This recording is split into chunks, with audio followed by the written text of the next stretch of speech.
आज हम बात करेंगे एक सुपर इम्पोर्टेंट टॉपिक पे जिसको गूगल पे इस वक्त हर कोई सर्च कर रहा है। बैंक अकाउंट्स में कितना कैश डिपॉजिट करना चाहिए कि इनकम टैक्स का नोटिस ना आए। कैश तो हर कोई कमा लेता है, लेकिन अगर अकाउंट में उसको गलत तरीके से डिपॉजिट किया गया तो इनकम टैक्स का एक प्यारा सा लेटर आपके घर पे भी आ सकता है। बट डोंट वरी, ये एक वीडियो आपकी कैश डिपॉजिट से रिलेटेड सारी प्रॉब्लम्स का सोल्यूशन। इस वीडियो को मैंने 3 सेगमेंट्स में डिवाइड किया है। सबसे पहले सेगमेंट में मैं आपको ये बताऊंगी कि कैश डिपॉजिट लिमिट है क्या, cash deposit limit in savings account, in current account, अगर आप कैश में एफडी बनाते हैं तो उसकी लिमिट क्या है, और अगर आप अपने क्रेडिट कार्ड का बिल कैश के थ्रू पे करते हैं तो उसकी मैक्सिमम लिमिट क्या है। ये 4 चीज़ मैं डिस्कस करूंगी। सेकेंड सेगमेंट में मैं आपको बताऊंगी अगर आपके पास इनकम टैक्स का नोटिस आ ही जाए बाय द वे तो आपको क्या करना चाहिए। और तीसरे सेगमेंट में मैं डिस्कस करूंगी कि आपको 100% सेफ कैसे रहना है। आपको कैश कमाना भी है और कैश डिपॉजिट भी करना है, राइट। विदाउट डिपॉजिटिंग कई बार काम नहीं चलता, आपको डिपॉजिट करना ही पड़ेगा अकाउंट में।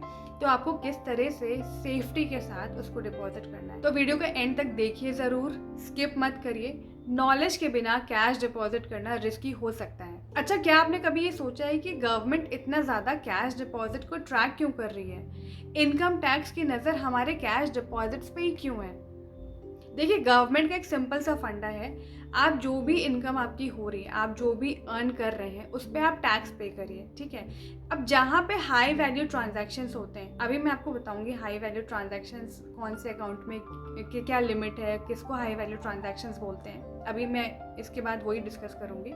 तो जब हाई वैल्यू ट्रांजैक्शंस होते हैं और उस पर आपने टैक्स भी नहीं पे किया, उसमें आपने सोर्स ऑफ इनकम भी नहीं बताई, ठीक है, तो उस केस में फिर गवर्नमेंट को डाउट होता है कि ये एक्चुअली ये पैसा आया कहाँ से, ये कहीं ब्लैक मनी तो नहीं है। इसलिए हमेशा आपको सेफ्टी के साथ कैश डिपॉजिट करना बहुत ज़रूरी है। इसीलिए बैंक्स एंड फाइनेंशियल इंस्टीट्यूशंस के लिए ये रूल बन गया है कि जैसे ही कोई लार्ज कैश डिपॉजिट होता है, लार्ज अमाउंट में कैश डिपॉजिट होता है या हाई वैल्यू ट्रांजैक्शंस आप उसे बोल सकते हैं, तुरंत इनकम टैक्स डिपार्टमेंट को उन्हें इन्फॉर्म करना होता है अंडर SFT।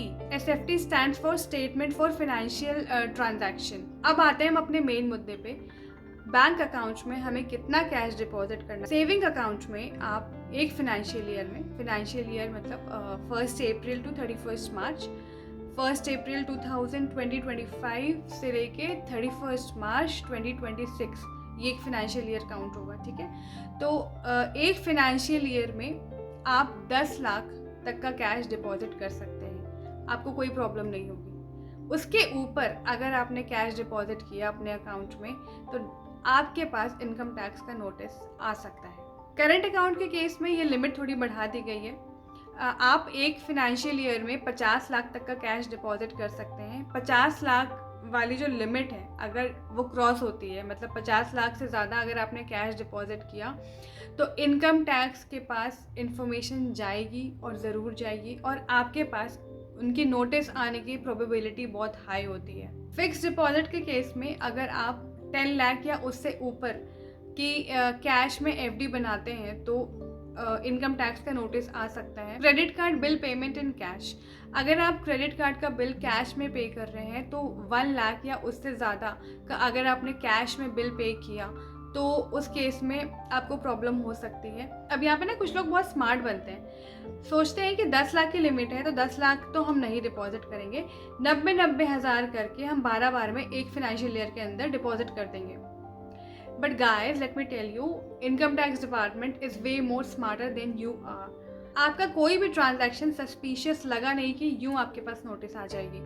और एक चीज़ और आपको ध्यान में रखनी चाहिए कि ऐसा नहीं है कि अभी सिर्फ लास्ट एक फाइनेंशियल ईयर का रिकॉर्ड इनकम टैक्स डिपार्टमेंट के पास होता है, उनके पास लास्ट 8 ईयर्स का रिकॉर्ड होता है, मतलब लास्ट पिछले 8 साल का ट्रांजैक्शन वो ट्रैक कर सकते हैं, और पिछले 8 साल के कोई भी सस्पिशियस ट्रांजैक्शन का वो आपसे इंक्वायरी कर सकते हैं।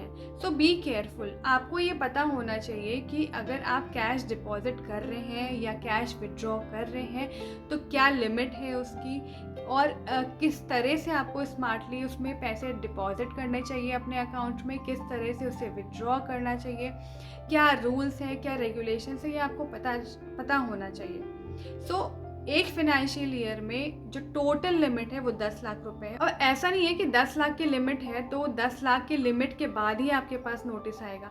अगर कोई 9 लाख का भी ट्रांजैक्शन हुआ या 8 लाख के भी ट्रांजैक्शन हुआ या उससे भी कम वैल्यू का ट्रांजैक्शन हुआ और कहीं पे भी कुछ सस्पिशियस लग रहा है ना, तो आपके पास नोटिस आ सकता है।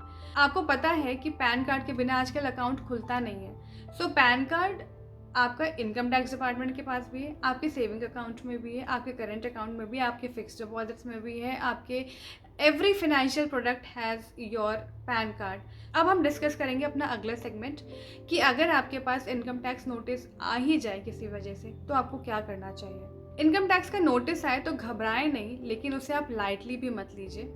इनकम टैक्स नोटिस में आपसे उस पर्टिकुलर कैश का सोर्स पूछा जाएगा, आपके पास सोर्स होना चाहिए और आपने उस अमाउंट पे टैक्स पे किया है कि नहीं। आप अगर जस्टिफाई नहीं कर पाए तो पूरे ही अमाउंट को एक अनएक्सप्लेन्ड इनकम बोला जाएगा और आपको 60% प्लस तक की पेनाल्टीज भरनी पड़ सकती है। तो चलिए अब हम अपना थर्ड सेगमेंट डिस्कस करते हैं कि हमें सेफ कैसे रहना चाहिए। सबसे पहला, आपके पास प्रूफ होना चाहिए। कैश लिया है तो रिसीट्स, इनवॉइस, अग्रीमेंट्स सब रेडी रखिए। अगर बिजनेस का कैश है तो सेल बिल होना चाहिए। दूसरा पॉइंट है फाइल एक्यूरेट ITRs। आपने जो भी कैश ट्रांजैक्शंस किए हैं, आपके बैंक अकाउंट में जो भी ट्रांजैक्शंस हो रहे हैं वो और आपने जो ITR में डिटेल्स मेंशन की हैं वो मैच होनी चाहिए। मिसमैच है तो आप प्रॉब्लम में पड़ सकते हैं। तीसरा पॉइंट है अवॉइड अननेसेसरी कैश डीलिंग्स। भाई ऑनलाइन ट्रांजैक्शंस का ज़माना है, कैश में ट्रांजैक्शन करनी क्यों? NEFT करो, UPI करिए। डिजिटल पेमेंट्स की कमी नहीं है, डिजिटल पेमेंट सिस्टम इतना वाइड है, इतना वाइडली स्प्रेड है, आप कमी नहीं है। आप प्रेफर करिए कि आप डिजिटली ट्रांजैक्शन करिए, कैश ट्रांजैक्शन अवॉइड करिए। तो दोस्तों समरी बहुत ही सिंपल है, कैश डिपॉजिट करिए लेकिन स्मार्टली, रूल्स समझ के फिर कैश डिपॉजिट करें ताकि प्रॉब्लम में ना पड़े। जितने भी प्रूफ्स हैं वो संभाल के रखें ताकि एक्सप्लेनेशन देना इजी हो जाए। कैश का ज़माना जा रहा है और ट्रांसपेरेंसी का ज़माना आ रहा है, सो बी केयरफुल। अगर आपको ये वीडियो पसंद आया तो लाइक ज़रूर करिएगा। कमेंट सेक्शन में लिख के बताइए कि क्या आपके पास भी कभी इनकम टैक्स का नोटिस आया, और अगर आया है तो उनको आपने एक्सप्लेनेशन किस तरह से दी, किस तरह से अपने प्रूफ्स प्रोवाइड किए।